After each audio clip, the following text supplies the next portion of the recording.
Okay, there we go. I feel like I need to I have something over the camera when I start so that way I don't hesitate. Hi, I'm Trisha. I like to crochet. Crochet with me. I'm trying to make a cardigan. Again, I finished mine. So I'm making this other one. I currently have my phone propped up on said clump of cardigan that I'm making, but I'm making squares, and I think I have 10, like 28 left, 27 squares left. This isn't too bad. But anyways, I'm gonna crochet if I can get myself into the frame. Oh my god, okay. Hold on. There we go. There! Okay. I can't talk to myself and crochet at the same time, so I've got FilmCooper in the back.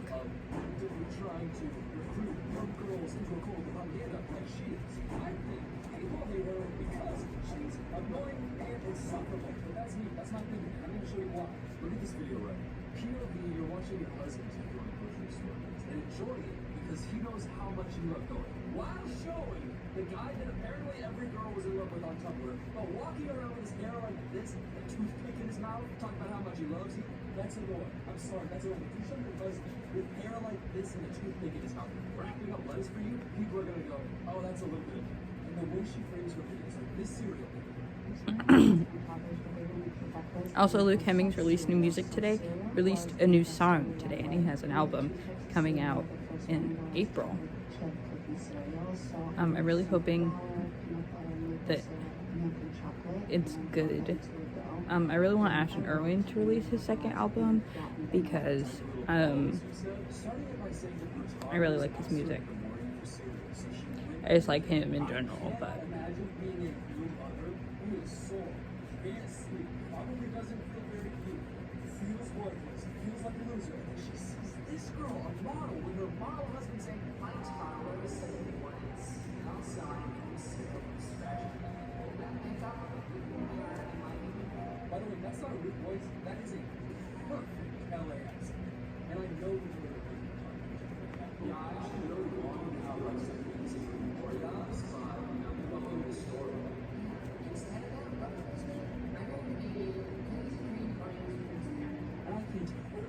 Myself as a 20-year-old new mother. I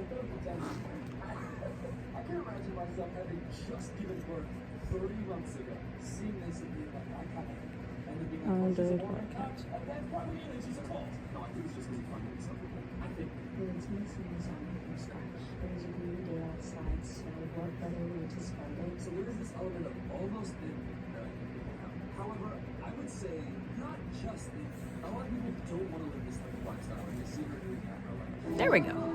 It's just a cardinal reaction. I think that's what it comes to. Okay, let's keep going because we can't forget this. Makes my hands look huge. Names that are on my list that I won't be using. For reference, my kids have pretty unique names. My daughter's name is Rumble Honey Smith, and my son's name is Slim Easy Smith. So that's another reason. By the way, okay, I can admit my voice and stuff like that. I will never do an LA accent. I will only talk like this about my new son, Rumble Honey Smith, and Slim Easy Smith.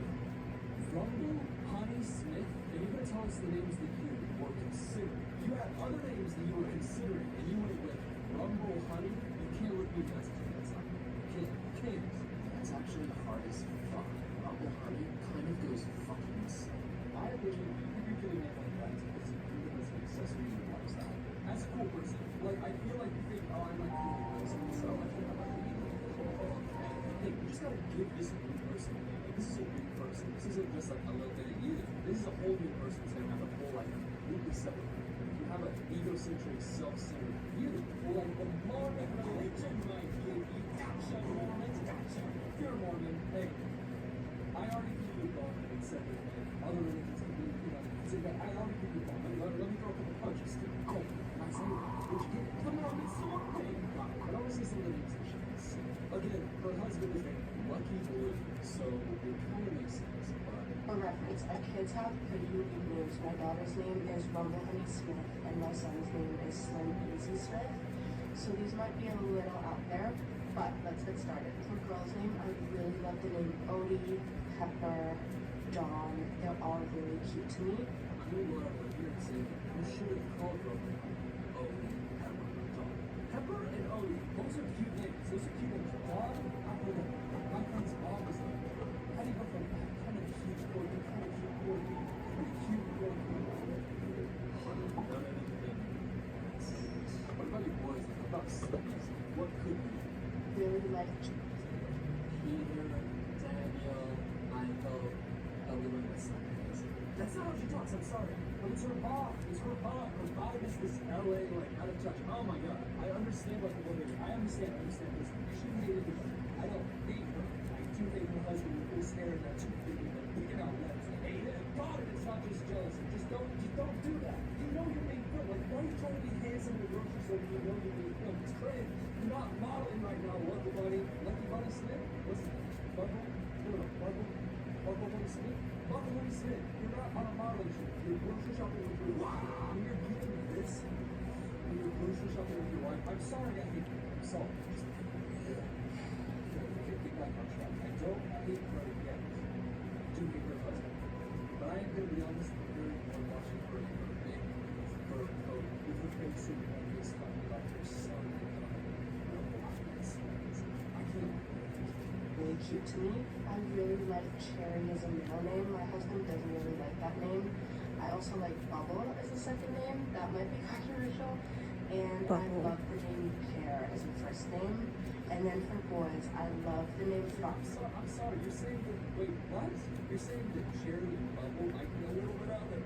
That might be controversial. Bubble or Cherry? Hey, it's the middle name. Who gives a shit? I mean, I just change my name to Danger subscribers. And it's not really going to affect my life at all. I mean, like, my middle name. See, look me up on famous birthdays. It's trends. But I have to promise you this. There is nothing out there or cringe about Bubble or Cherry. I was thinking about this the other day, and I really want to get into interviewing. I really like writing in general, but I really want to get into interviewing because there's a lot of YouTubers that I watched growing up that do different things now, or they don't do anything anymore. You know, they either do slightly different things, or they don't upload as much, or they don't upload at all. Like, why is there a Shen Yun commercial? I don't care. Like, I was trying to find a video by Mikey Murphy, and all of his content is gone. Like, gone. And all that's on his channel now is, like, short film stuff, which is, like, fine, because he likes directing and writing, and he does film stuff, which is cool. Same thing with Elle Mills. Like, hello. Also, Mikey doesn't go by Mikey anymore, he goes by Michael. So, Michael Murphy. But I mean, professionally, he goes, I think his middle name is a J, Michael J. Murphy, maybe. But don't quote me on that. But I know he goes by his, like, full first name, Michael. Luke Corns, I don't think he uploads as much anymore.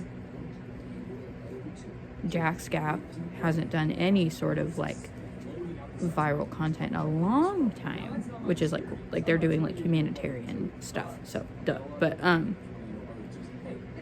who else was I thinking about the other day? Jack's Gap, the Dolan twins. I want to know what they're doing, like, not in like a creepy like paparazzi way, but like I want to know, like, oh, what's your day-to-day look like? Do you have any cute dogs? Do people ever try and get pictures with you in public and you have to be like, nah dude, I'm just trying to buy some cereal? I want to interview artists, because sometimes I watch interviews of my favorite artists and it's like, what's your favorite color? What do you look for in a girl? And it's like, that's not what I want to know. I want to know the meaning behind songs. I want to know their thoughts, their feelings. Like, I don't care about what girl they're dating. I want to know what they're thinking.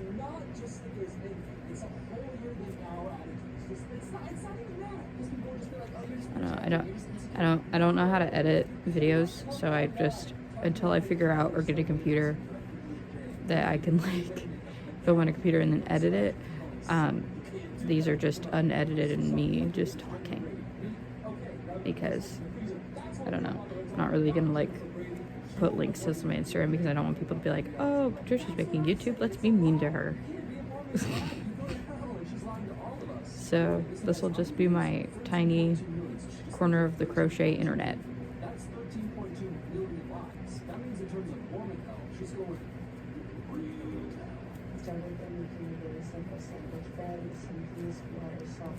I saw this gal on Instagram, and I don't think I followed her, and I should have, but she made 2 giant granny squares to make like a freeform sweater vest, and I think I'm gonna try that next,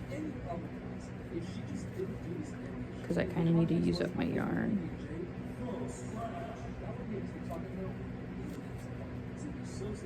so uncontroversial, and everybody be like, yes. I cannot tell you how well, at least I mean, you're watching it too. When you just say it like that, it just makes it so much worse. I'm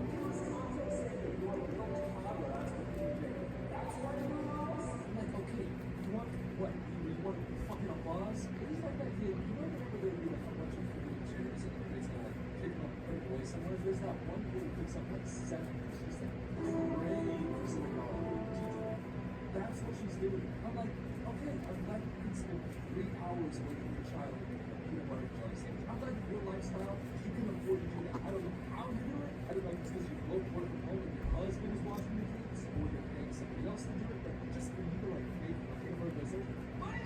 If I'm lucky to do that, my daughter Rumble Kennie says, hey, come on, peanut butter and jelly sandwich. And my wife says, hey, can you watch your kids for 4 hours while I make a TikTok just making a peanut butter and jelly from scratch? I might say, hey, babe, you're getting uncomfortable. They would like it more, and you could watch it together. Of course, we're getting man, but that would be so awesome.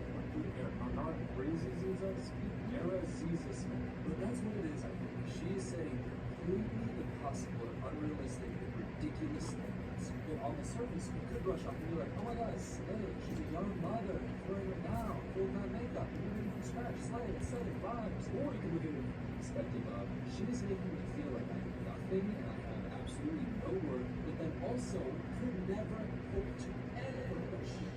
Because it is unrealistic. This feels in a TikTok format like she's the greatest mother of all time. There was a really good interview that I watched of 5 Sauce, and I can't remember the name of the guy, but it's a black dude. And it was a really good interview that like actually had like decent questions. There was also one of this Australian guy.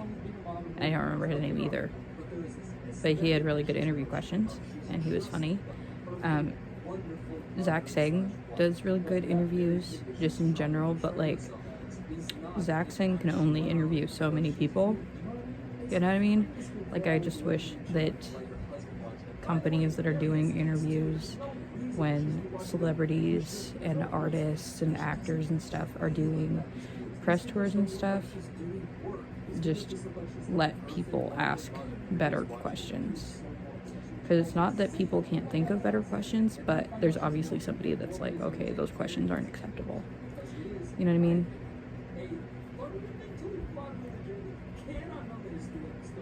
Like, I don't care that Michael Clifford's married. Actually, I do.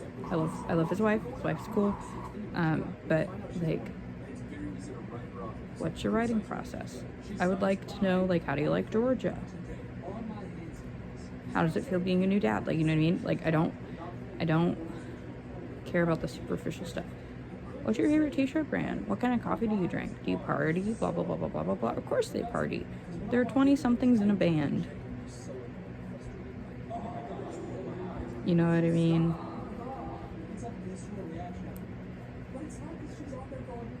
And the biggest problem, somebody liked my post on Instagram, but anyways, somebody was saying something. Something that I was thinking about is that, like, a lot of the problems with 5 Sauce in the era that they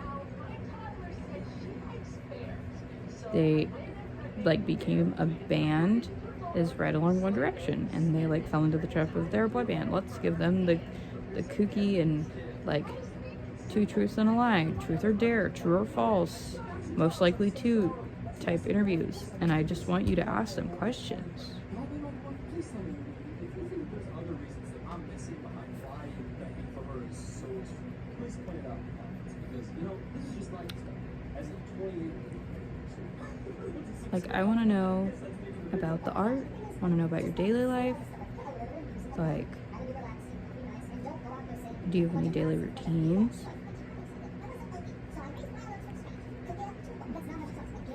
Do you guys like have a hard time making friends? Is there any certain situations that you avoid because they make you anxious that you're going to see fans? You know what I mean? Do you read the things about yourself on Twitter? Do you interact with people on Twitter? Do you avoid interacting with people on Twitter because you don't want to get flack? Like, what is the protocol there? Because there's like some artists that like completely turn off their comments. They turn off the option to DM them because people like will spam them and be really weird. So last week I briefly mentioned the very popular and viral and probably inconsequential story called Who the F Did I Marry? oh no, it's Kennie. Risa Tisa. I'll put it somewhere. It's a viral story of a woman who married a pathological liar, and she recounts the entire story in a 50-part TikTok series that, again, had gone viral. And Also, make sure to link the videos by Cooper and by Kendall because I don't want them to sue me. Because I really like their channels and I don't want them to be like, this random person with like no views. Let's sue her and be like, no, I can't afford a lawyer. as well as a running list of lies said pathological liars to marry, and as well as just commentary from me. Speaking of which, hello, I'm Kendall. You're new around here, welcome. You're not around here, listen, I am giving you call.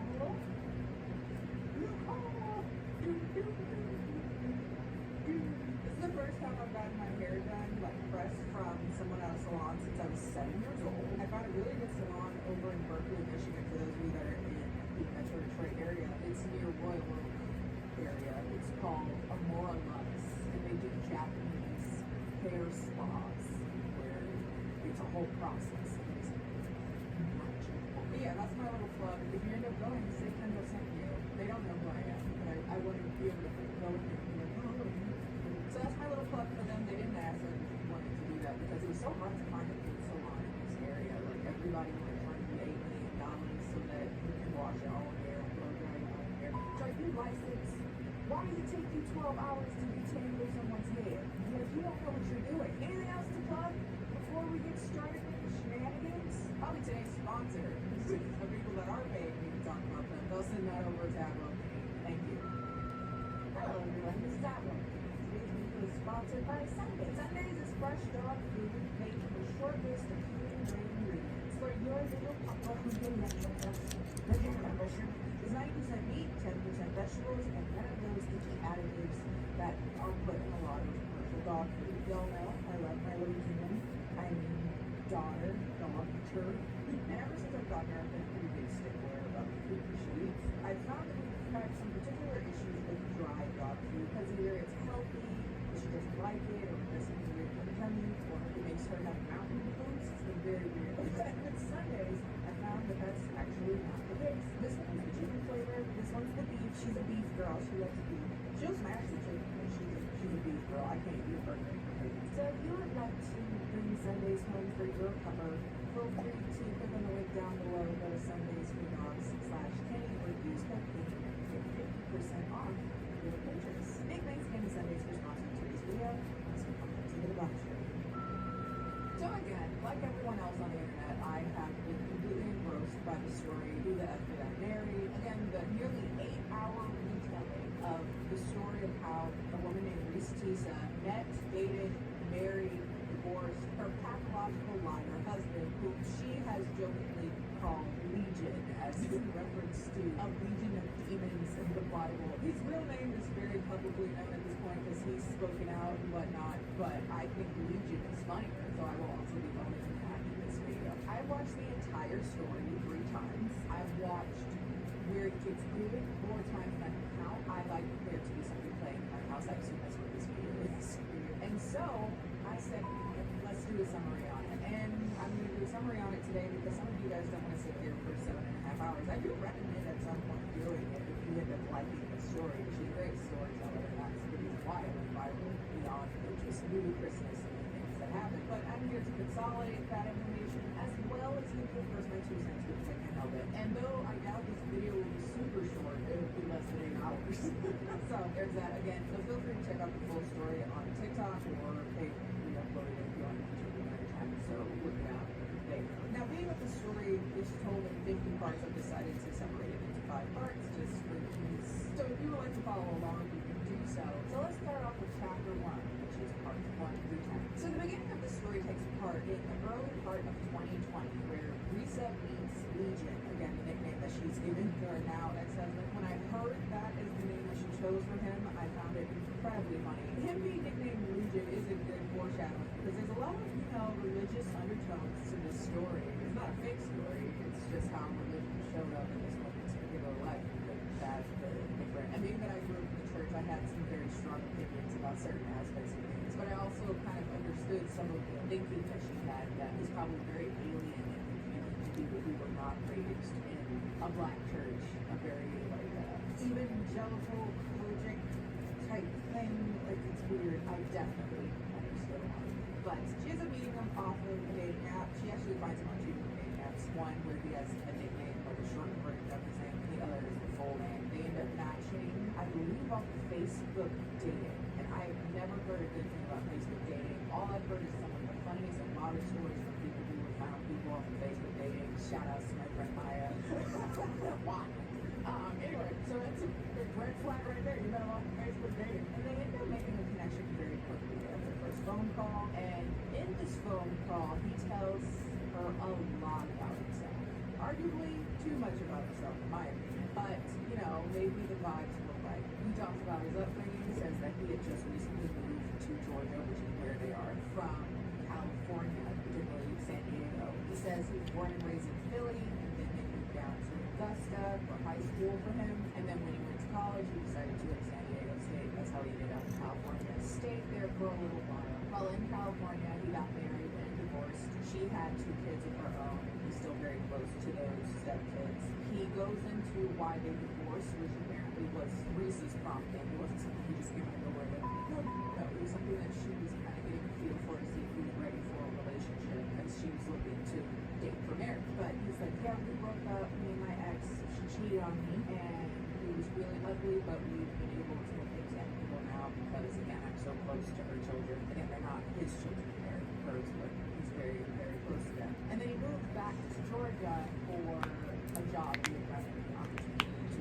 be regional manager of a condiment company. What else? Both of his parents are deceased. His father was a retired police officer / pastor who actually started a church in Georgia, and his mother was a teacher. He also tells her that he had had a career in California, playing arena football, something Risa knows nothing about. Now you are a child. This is after he had played football at San Diego State, so that's his background with California, ball playing. That's his connection to Georgia, his connection to Philly, which will all be important later. He also says that he moved to Georgia with his new job as regional manager of a condiment company, promising him housing. They was going to give him money for a house, and that until he finds a house, he's just staying at a studio part-time. So he's not really concerned about where he's staying right now because the goal is to move to a house. She tells him that she works for Georgia State Patrol, which I don't really listen to. I don't really know what that is. Apparently, it's not a police officer, but it's something to do with law enforcement. Whatever. And it would seem, at least according to her retelling, that this is the only word she's given anyone because he's a big talker. Big talker. Something she knows but doesn't mind because a lot of men aren't particularly verbal, so she kind of like that about it. So they decide to go on a date that Saturday, and on the way there, she ends up blowing out a tire Son of a bitch. Off the ramp into a gas station. When she calls me and says, "Hey, I'm sorry, I blew up my tire. I'm not gonna be able to make it." He says, like a superhero, "Stay where you are. I'll come and get you." He drives to her pin. He changes her tire for her, puts her on a donut, buys her a car. Oh, buys her a car. No, buys her a new tire. They go for like $200. I just asked Bob about it. He was like, "I'm not gonna be me." That's that net. So he was very like chivalrous in that way, and she's like, "Oh my god, I have butterflies." He's like, "I'm here to save the day." Apparently, he also looks like he did online, so he didn't like catfish her. And he's also 6'4", which unfortunately for a lot of girls out there, that is enough to look away from a lot of me personally, I've dated enough men who are over 6'3" to know it don't matter. They all ain't. They're not all ain't, but a lot of them are. During their date, they talk about what they want. Both of them seemingly both have a very strong foundation for church. I feel like I need to like make sure my face looks right. I was watching Love on the Spectrum the other day, and there's this guy on there named Tanner, and he says in like his opening interview, he's like, "Oh, am I doing my eyebrows right?" And I resonate with that. Not that I do my eyebrows wrong, but like sometimes I'm like, am I making the right face? Is this how I'm supposed to look? You know? So yeah. I would also love to interview everybody on that fucking show because they're super, super cool. And I want to know like how, like if the show has changed their perspective on anything. And at this time, they liked each other so much that instead of just putting a hold on things because of lockdown, they've decided that they're going to quarantine together. Mind you, they've only known each other for 2 weeks, but they like each other and they feel like this feels right. So, being that he's staying in the studio right now as he's looking for a home, they've decided to quarantine at her place, which is like a 3-bedroom, give or take, townhouse situation that she says she was able to get for $1,000. You're down south. 3 bedrooms for $1,000. Right, man, they're expensive. Okay. Now Verizon traded any iPhone in any condition and get iPhone 15 Pro and iPad and Apple Watch SE all on us. I hate these commercials. So now, having known him for give or take 3 weeks, he's essentially moved into her home. Because again, she was under the impression that he would only be there for a short amount of time because he's moving into his home that he's supposed to get from his job. And also because she just really liked him. So, hey, now, being that he's saying all these things that are going to happen, like he's going to get his house or his job, he does end up showing her documents, an email, I believe, basically saying from the woman at his company that, you know, she's sorry that all this confusion, he should have had his house set, like everything should have been set when he got there. They're so sorry, she's on maternity leave, so she'll have to get back to you, apologize. Okay, well, that's all I have for now. I'll probably post again soon. Also, this is my bag. Okay, bye.